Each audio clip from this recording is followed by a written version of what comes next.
I suppose it's one of those things that you just don't realize or don't think about until it happens to you.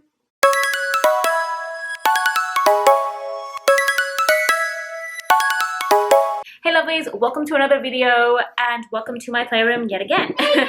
So today I wanted to update you guys in regards to baby Iris's hearing. Now I mentioned in my previous videos that while we were in the hospital she failed her hearing test. Can I have an ice cream please? Thank you. So I mentioned in my previous video that while we were in hospital, she failed her hearing tests. Now what happens is when a baby is born, they get a basic, oh thank you, ice cream. So what happens basically is when a baby is born, they have a hearing test, and this is just on the basic hearing level, and a large majority of babies do pass this test. However, there are cases where you might fail the first time and they will come back and do a second one just to make sure. And again, a majority pass the second time. Now, when you don't pass the second time, which is what happened with Iris, you're actually referred to a hearing specialist clinic where you are given further testing to see exactly what baby can or can't hear, etc. Now, in our case, we were referred to the audiology department at the tertiary hospital where she got her heart checkup as well. Generally, that hospital has seen way too much of us, I have to say. I have a rolling baby next to me. She's just rolling from side to side now. So we were referred to the audiology department and we had to do, we have done 2 tests and we are actually due for another one in a few days. So I wanted to kind of update you guys up to this point before I have even more information to share, because I feel like it's going to get overwhelming. So basically what happened with us was we went in to do another test, and this was done at 2 weeks old, I believe she was. Yes, 2, maybe 3 weeks old. And they actually attached like a whole bunch of stickers to different areas of her head, and I believe, yes, I think it's like behind the ears and on the head. I don't remember if it's another one. And these are attached to like leads, and they also put something in her ear which transmits sound. So they test both ears separately because you can have hearing loss in one ear and not have any hearing loss in the other, or have different levels of hearing loss. So they do test them separately.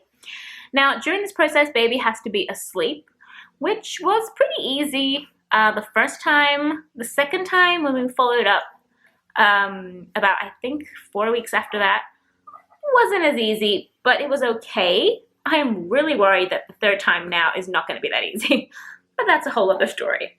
So they transmit sounds, and they actually use the currents that go through the neuro, like the neurosystem, basically, how the brain reacts to sound.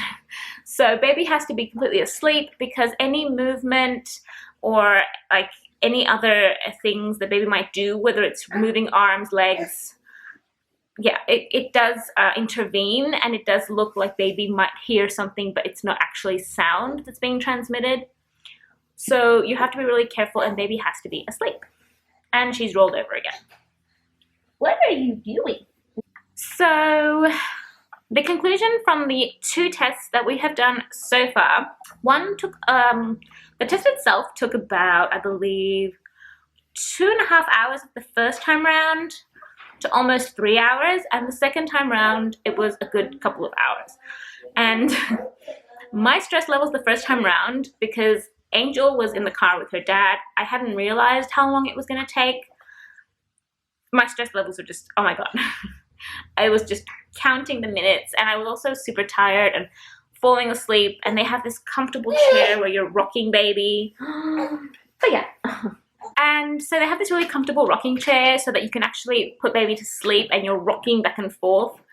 And it's super comfortable, and the lights are dim and everything's quiet. It's perfect for a nap. Hello. It's the perfect environment for a nap. Unlike this environment right now. So her basic diagnosis, as far as the 2 tests that she's done so far, was, let me just read it again, because if I don't read things, I'm probably just going to make a whole bunch of mistakes.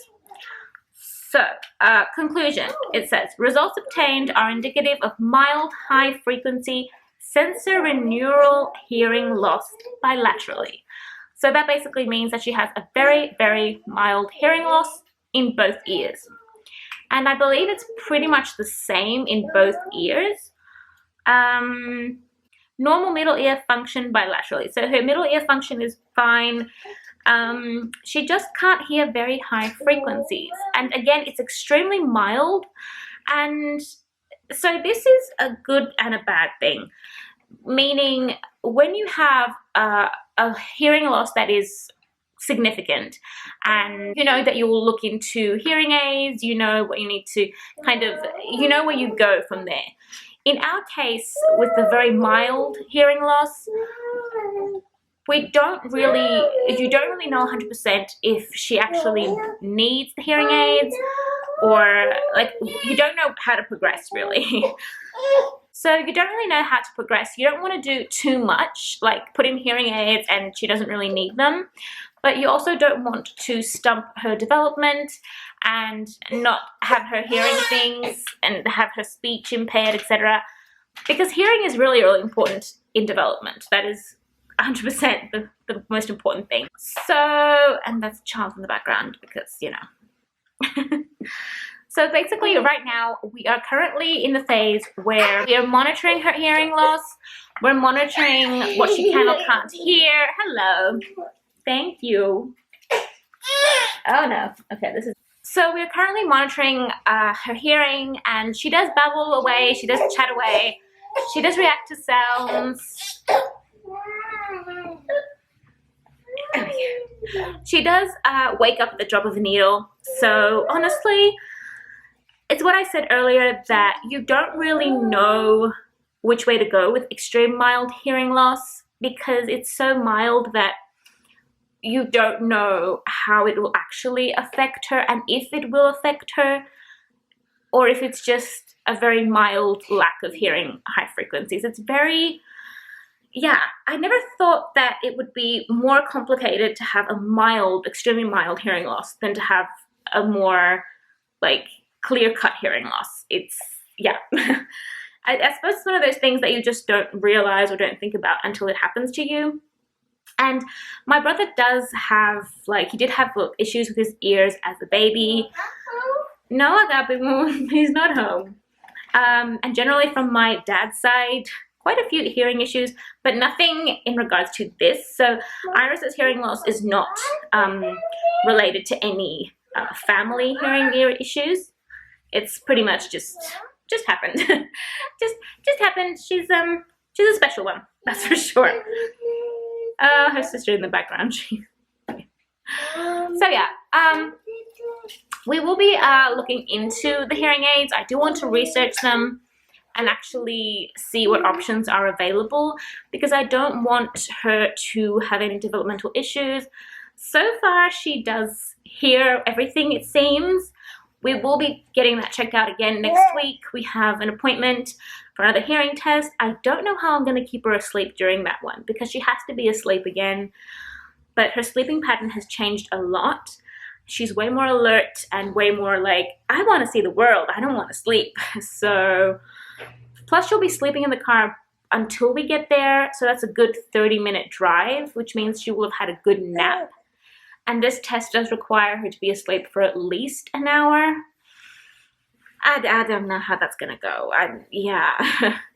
But anyway, so that is what's going on with her ears. I will say again, July was one of the most insane months of my life because of the way she was born, because of all the issues that just kind of started popping up one after the other, including her hearing. When she failed the first test, I was like, no, it's okay. She'll pass the second one, it's all good. And then when she failed the second hearing test, I was just like, nothing can go our way this month. Like, nothing can go our way. But it's okay. We are dealing with it, and it's really not as, yeah, there are worse things in life, and we have a healthy little girl who will be just perfectly fine because she has parents who love her and will look after her and do everything they need for her. Yeah. So yeah, anyway guys, thank you so much for watching. I have a whole bunch of videos coming up because I really need to get back into filming because I have missed filming. And yeah, you say hello? You say bye-bye? You say anything? No? No? She's too busy looking at her sister's toys and her sister specifically. But yeah. Alright. Say bye-bye, guys. No? Thanks for watching, guys. I'll see you in the next one. Bye.